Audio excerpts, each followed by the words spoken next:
Halo teman-teman, kembali lagi bersama kami di channel Arafi teman-teman ya. Lebih lanjut, update terbaru mengenai kasus Nikita Mirzani. Akhirnya kuasa hukum atau tim pengacara dari Mbak Nikmir mengungkap updatean terbaru bahwa beliau akan melaporkan hakim di pengadilan atas dugaan penyadapan ilegal teman-teman. Nah, ini ada apa lagi nih? Penyadapan ilegal yang seperti apa yang dilakukan oleh pihak hakim sehingga membuat tim kuasa hukum dari Nikita Mirzani murka dan akan melaporkan hakim yang menangani dalam proses sidang antara Nikita Mirzani dan Reza Gladys atas tuduhan penyuapan teman-teman. Tanpa berlama-lama, mari kita simak videonya. Assalamualaikum warahmatullahi wabarakatuh. Salam sejahtera semua. Mohon maaf saya baru beberapa hari yang lalu saya menerima surat pemberitahuan dimulainya penyidikan atau istilahnya itu SPDP. Surat tersebut ditujukan kepada Kepala Kejaksaan Tinggi DKI Jakarta yang atas nama Kapolda Metro Jaya Dircyber, di mana di dalam surat tersebut diberitahukan adanya dimulainya penyidikan terhadap dugaan tindak pidana intersepsi. Intersepsi itu artinya melakukan penyadapan tanpa izin atau dengan cara apapun mengubah, menambah, mengurangi, melakukan transmisi, merusak, menghilangkan, memindahkan, menyembunyikan suatu informasi elektronik dan atau dokumen elektronik milik orang lain atau milik publik sebagaimana dimaksud dalam pasal 47 junto pasal 31 dan atau pasal 48 junto pasal 32 Undang-Undang Nomor 11 Tahun 2008 sebagaimana diubah terakhir dengan Undang-Undang 1 Tahun 2024, di mana pelapornya adalah saya sendiri. EP ini terkait dengan adanya rekaman dalam kasus yang saat ini bergulir di Pengadilan Negeri Jakarta Selatan dengan terdakwa Nikita Mirzani. Jadi rekaman tersebut dilakukan oleh oknum yang merekam percakapan Ismail Marzuki. Ya, dan itu kami laporkan dan alhamdulillah sudah dilakukan proses penyidikan. Artinya dengan adanya proses penyidikan maka patut diduga dokumen-dokumen yang ada di dalam perkara yang saat ini disidangkan atas nama terdakwa Nikita Mirzani maupun Ismail Marzuki patut diduga itu adalah dokumen yang melanggar hukum. Semua bukti-bukti tersebut untuk dinyatakan tidak berlaku dan untuk dinyatakan tidak mempunyai kekuatan untuk proses pembuktian. Jadi sebagaimana di dalam pasal yang saya laporkan, yaitu pasal 47 ayat contoh pasal 31 di dalam Undang-Undang Nomor 1 Tahun 2024, dalam undang-undang perubahannya setiap orang yang memenuhi unsur sebagaimana dimaksud dalam pasal 31 ayat 1 atau ayat 2 dipidana dengan pidana penjara paling lama 10 tahun dan atau denda paling banyak 800 juta. Pasal 31-nya itu pasal 47 ya, pasal 31 itu setiap orang. Ini Undang-Undang ITE pasal 31 menyatakan setiap orang dengan sengaja tanpa hak atau melawan hukum melakukan intersepsi atau penyadapan atas informasi elektronik dan atau dokumen elektronik dalam satu komputer dan atau sistem elektronik tertentu milik orang lain.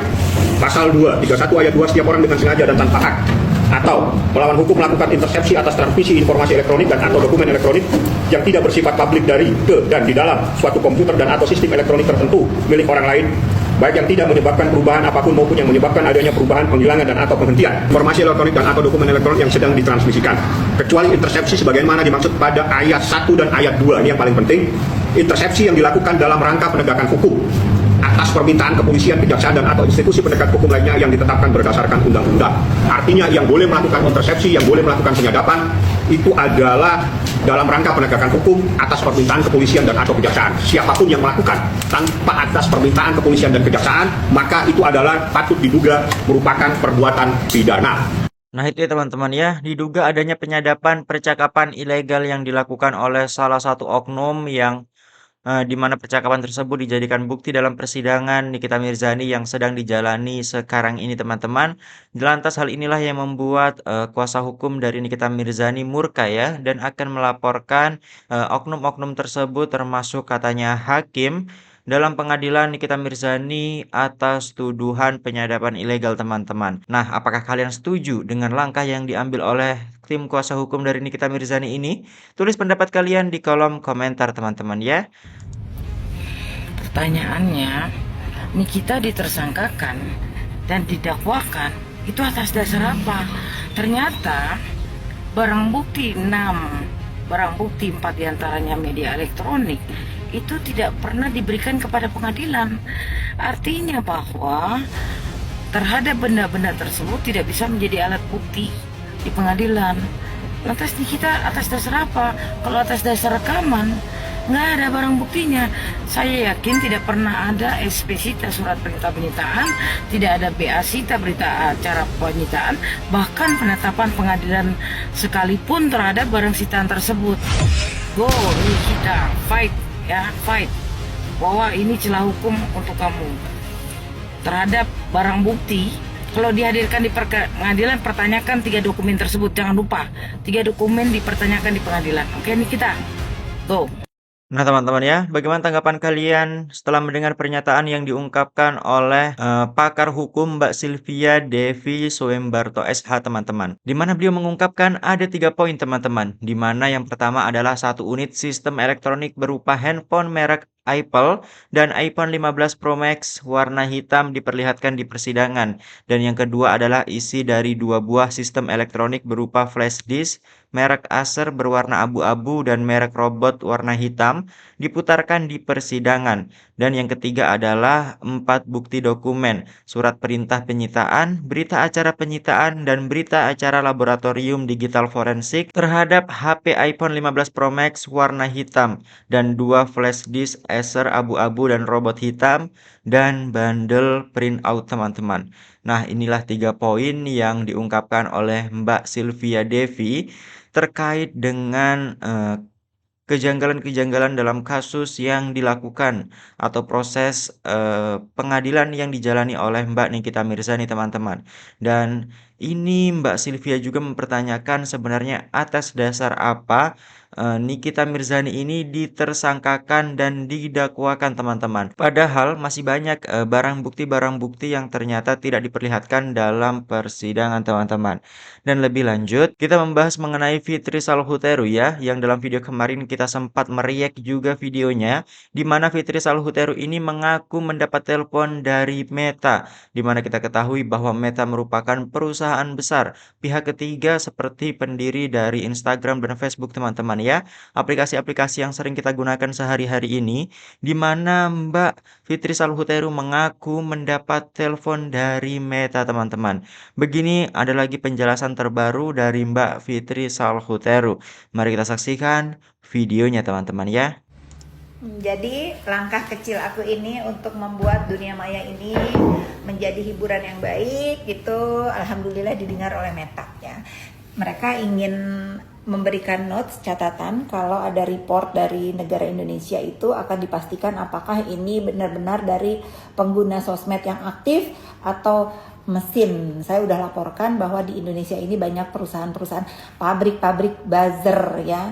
Dan mereka berterima kasih sama saya karena pada dasarnya Meta pun lagi menyuarakan stop bullying gitu netizen. Nggak masalah selama selama bikin Instagram gratis aku akan buat. Nah jangan lupa kalian follow dulu yang mau dan sepakat untuk menyuarakan stop bullying. Karena baik apapun berita yang akan saya sampaikan, entah itu hadiah dan lain-lain, akan saya up-nya di Instagram ini, Fitri Salhuteru Official.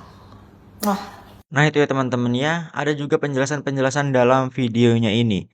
Bagaimana tanggapan kalian atas pernyataan dari Fitri Salhuteru ini, teman-teman, yang mengaku mendapat telepon dari perusahaan besar Meta ini, teman-teman.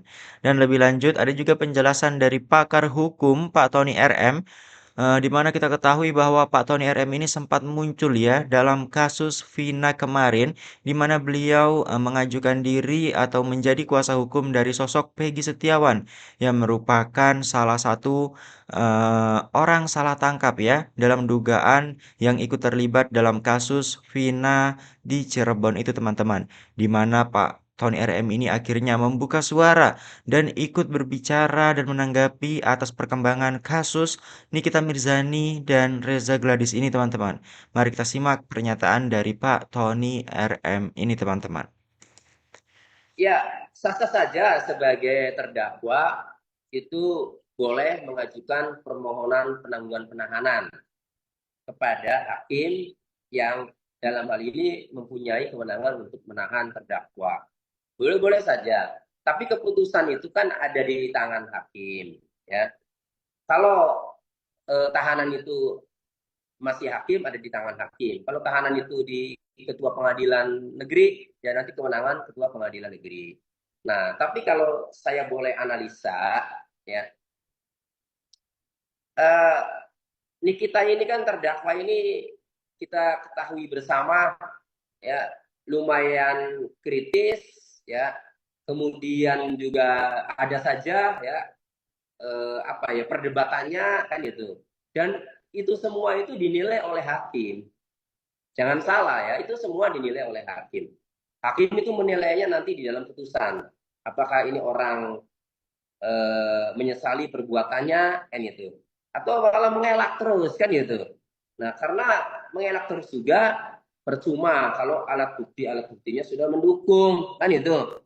Nah, ini juga ya, setelah proses sidang sampai terakhir Kamis kemarin itu dinilai oleh hakim juga menjadi pertimbangan apakah dikabulkan atau tidak.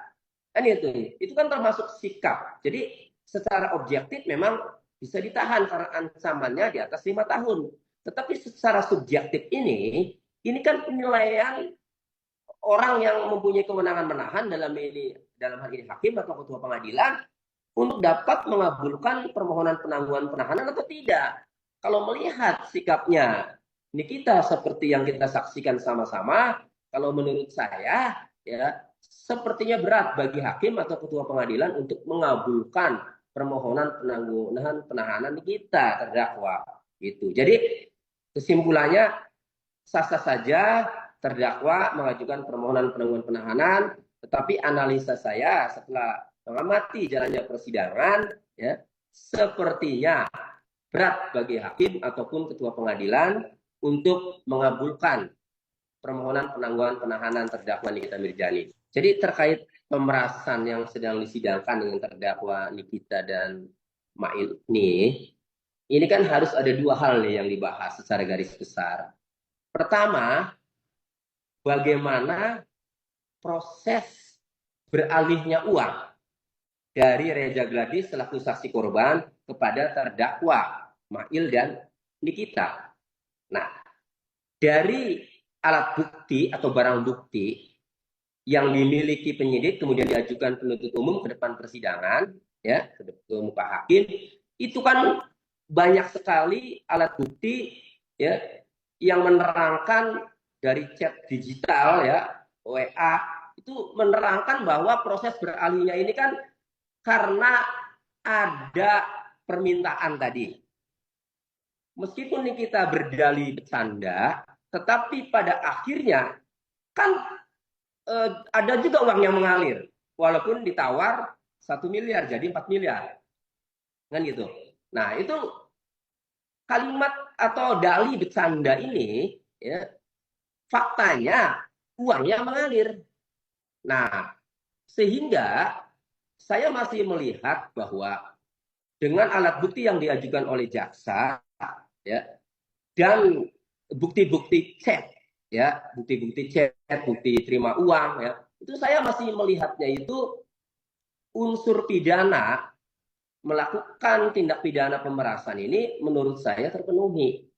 Nah, Nikita saat menjadi saksi, nah, kan blunder juga tuh bagi dirinya, walaupun dia ya mengelak seperti pertanyaan jaksa penuntut umum. Pada saat saudari Nikita ini menerima uang, baik melalui developer, ya, itu developer Bumi, ya, Bumi Parama Wisesa, ya, maupun uang tunai, ya, ke Mail, kan? Apakah produknya Reza Gladys sudah diperbaiki? Nah, dijawab oleh Nikita, belum. Sementara Nikita berdalih uang 4 miliar itu adalah uang endorse. Nah, jadi Nikita mengatakan uang itu uang endorse dan Nikita akan mereview, akan mengendorse, akan mereview produknya Reza Gladys, skincare-nya Reza Gladys apabila sudah diperbaiki. Lalu ditanya kan tadi oleh JPU, jawabannya belum diperbaiki. Nah, kalau belum diperbaiki berarti itu uang apa? Nikita menjawab tetap uang endorse. Ya, uang endorse itu yang bagaimana endorse-nya? Nikita tidak bisa menjelaskan, oh ini loh endorse produk merek ini. Kan itu. Iya, bahan-bahannya ini, kemudian ini kemasannya ini berapa gram, kan tidak bisa. Hanya ngomong endorse produk. Malah karena menurut saya ya, malah saking mentoknya atau karena Nikita juga mungkin merasa membela diri terus, akhirnya pembelaannya pun malah memberatkan. Apa pembelaannya memberatkan itu? Ya, dia menerangkan malah melebar kepada ketika ditanya soal produk yang di endorse itu apa, dia malah menjelaskan bukan saya yang menghujat produknya Reza Gladys. Itu banyak termasuk dokter-dokter. Kalau saya cuma satu produk aja yang saya review. Produk yang dianggap atau dinilainya itu produk bermasalah. Justru ketika menerangkan lagi produk-produk bermasalah, ini semakin yakin bahwa uang yang mengalir 4 miliar itu bukan uang endorse. Loh, bagaimana bisa disuruh endorse ya yang baik-baik, malah dia selalu menjatuhkan produknya Reza Gladys, selalu mengungkap produknya Reza Gladys, skincare Reza Gladys bermasalah. Nah, jadi itu yang saya nilai jawaban-jawaban kita ini blunder dan memberatkan dirinya sendiri. Maka itu menurut saya ya, kita tidak bisa membuktikan dan tidak bisa menjawab bahwa uang 4 miliar itu untuk endorse secara spesifik, tidak bisa diterangkan. Sehingga menurut saya itu semakin meyakinkan hakim bahwa peristiwa dugaan tindak pidana pemerasan itu ada, terjadi. Itu. Nah, ditambah lagi Mail. Mail katanya inisiatif sendiri minta uang 5 miliar, tapi terungkap juga Nikita yang menyuruh Mail walaupun dengan bercanda. Jadi akhirnya ketahuan ini saling bohong, kan itu. Nah, Mail kalau anak atas inisiatif sendiri ditanya kenapa uangnya diserahkan ke Nikita, kan itu. Terus kedua, Mail juga menerangkan Nikita biasa endorse. Kalau endorse biasanya yang menghandle atau yang komunikasi Nikita sendiri. Ditanyalah sama penuntut umum, pernah tidak Nikita ya, terdakwa komunikasi dengan saksi korban Reza Gladys? Belum pernah. Sama Nikitanya juga mengatakan belum pernah. Jadi meskipun dia membela diri belum pernah, ya, tetapi bertentangan, bertolak belakang dengan keterangan Mail bahwa kalau pekerjaan endorse itu pasti nanti komunikasi sendiri itu antara Nikita dengan orang yang menggunakan jasa endorse. Nah, jadi keterangan tidak pernah ketemu itu malah bertolak belakang dengan kebiasaannya bahwa kalau endorse itu ya itu dihandle oleh Nikita. Nah, sementara ini kasus ini Nikita tidak pernah ketemu Reza Gladys. Jadi kalau tidak pernah ketemu Reza Gladys, kemudian bagaimana mau membicarakan produk yang akan di-endorse-nya? Itu jadi baik dari keterangan Nikita maupun dari keterangan Mail menurut saya blunder dan semakin memperterang bahwa tindak pidana pemerasan itu ya ada, dan dalam hal ini Mail sama Nikita belum berhasil membuktikan bahwa uang itu adalah uang endorse.